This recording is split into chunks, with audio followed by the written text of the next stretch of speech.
Cross the rainbow bridge of Asgard, the god of thunder, mighty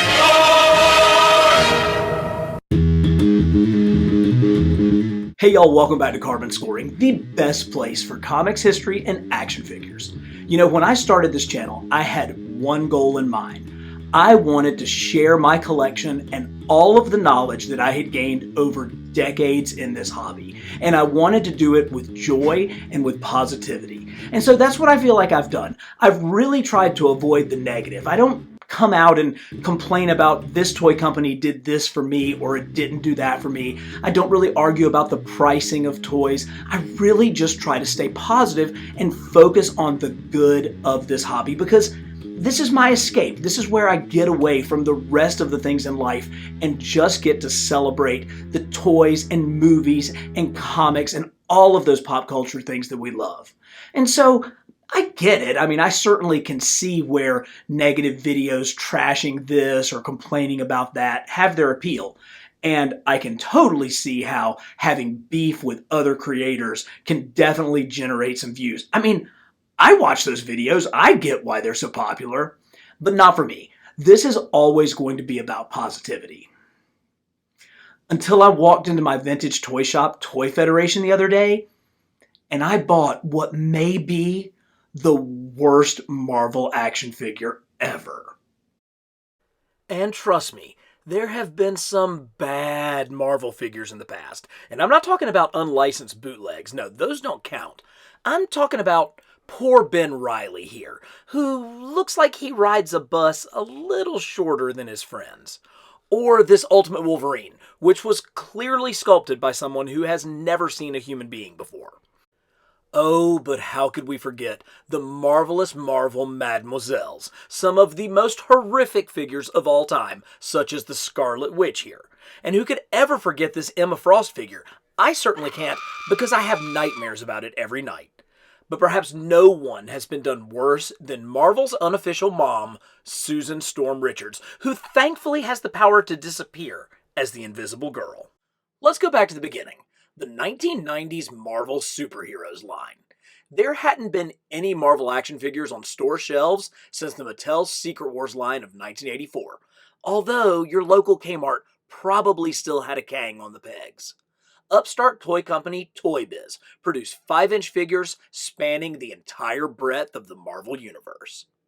Way back in 1991 when these figures came out, I didn't end up picking up all of them, but I did get quite a few from the line, as well as the different versions of Spider-Man and Venom also.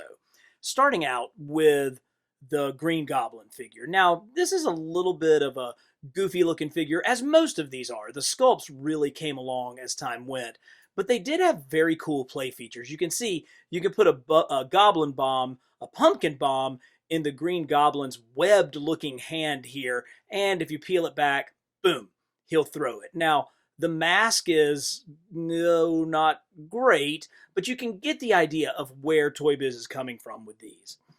Punisher was a hugely popular figure at the time, and this is a really great version of Frank Castle. You can see he's got a hand there where he can hold his rifle, and this version has a wind-up feature that when you wind him all the way up, it makes a machine gun sound. There was also a version that came with actual pop caps, like little firecrackers, which I have no idea how they pulled off. Daredevil is a great, straightforward Marvel figure, and this is kind of the epitome of that 7 POA look. You know, again, he's a little bit beefy, a little bit muscular, but you could see exactly where Toy Biz was going with the line. And the same could be said for Captain America. Cap actually has a really great head sculpt and an incredibly accurate costume to Captain America's comic look. Now, his shield actually came with a shooter device, so that was the play feature, but they did think enough to make sure that it would actually snap onto his wrist so that if you didn't want to do the kid toy, you could have a more traditional Cap look. Now, I loved this Iron Man because this was the modular costume that he was wearing in comics at the time. The mask didn't have great lines painted on it. And so back in the day, I actually kind of inked these in.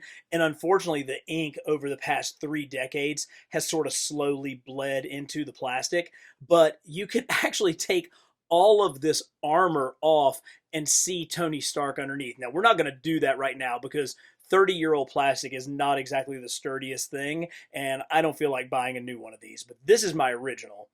And of course, one more Spidey villain, Doc Ock. Now, Ock suffers from something that we'll see on the Thor figure when it comes to the waist, but these bendy wire tentacles are actually kind of cool. You had two with old school suction cups and two with like this pincher mechanism. So, even though we've come a long way, the thought process was still there. I was a huge fan of Walt Simonson's landmark run writing and drawing The Mighty Thor. It is considered one of the greatest comic tales of all time. But as a high school student, I just couldn't justify the $5 for this Thor figure. I'd have to wait over 30 years to add it to my collection. Now, before we crack this thing open, let's take a minute to appreciate just how great this card art and this packaging was for the Marvel superhero figures. So here you have a really great comic representation of Thor. You have kind of a newer version of Thor here from an actual comic panel. It is the era where he had the mask on over his face and he's got the beard, so it doesn't exactly match the figure that we're getting. But you do get that great Thor font from both the classic era and the Walt Simonson era. There is a very, very Jack Kirby-esque looking drawing. This is not a drawing by Jack Kirby, but that pose certainly has Kirby stylings to it with the big flowing cape. He's actually holding Mjolnir and a lightning bolt, which is kind of cool. Of course, it's a kid's toy. So you get the smashing hammer action logo because it tells you that there is a play feature going on with this, and the classic carded figure where you can see the entire figure and his accessories. I always loved that star logo at the top, and that's why when Marvel started doing retro figures, when Hasbro brought those back out, they went back with this design because it is such a classic. Now, the back is where things really start winning. 50% off Marvel comic subscriptions. And this was back in the day when they mailed the comics to your house in like either a brown paper bag or they had just started doing the clear poly bags. 1991, so that tells you just how old this figure is. And of course you get the cross-sell of some of the different vehicles because Captain America has a car. The Hulk Rage Cage actually was a really, really cool toy. Punisher van. How great would it be to get a Punisher van, maybe even like a HasLab Punisher van? Of course, Spidey has a dragster. That makes complete sense. And I never picked these up, but the Spider-Man attack tower and the Marvel Superhero Training Center actually looked really good. What I like is that you get a full backstory. So if you're not familiar with this character, here is a lengthy backstory on Thor. We need more of that. When we're trying to get kids involved with action figures, they need a little bit of history to go along with them. And a picture of the figure itself with his hammer throwing action. Now, right here from the picture, you can see problem number one with the figure. This has the proper painting of his costume. This doesn't. So already the style guide doesn't match the figure. So this is the part where a lot of you absolutely lose your mind when I crack open a, 32-year-old figure? So let's open it up and get this bad boy out so that we can play with it.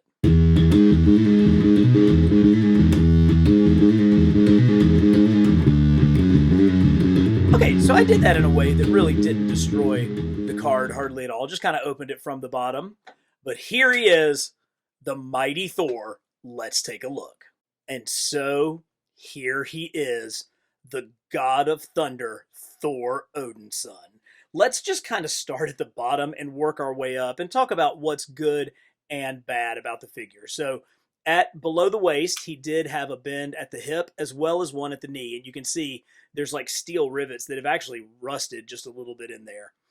His boots are pretty fabulous. When you look at them up close, they almost look sort of like zebra stripes, but it definitely gives the look of the sashes and the different straps that Thor had on his boots. And he does have the knee pieces that are consistent with Thor's costume. As we move forward, this is where we start to get into some trouble. So Thor has no waist, like none whatsoever. He literally goes from his abdomen to his legs. There's kind of nothing in the middle. And when you hold him a little bit farther, you can see how disproportionate that waist is. The fact that his hips come basically up to the bottom of his rib cage.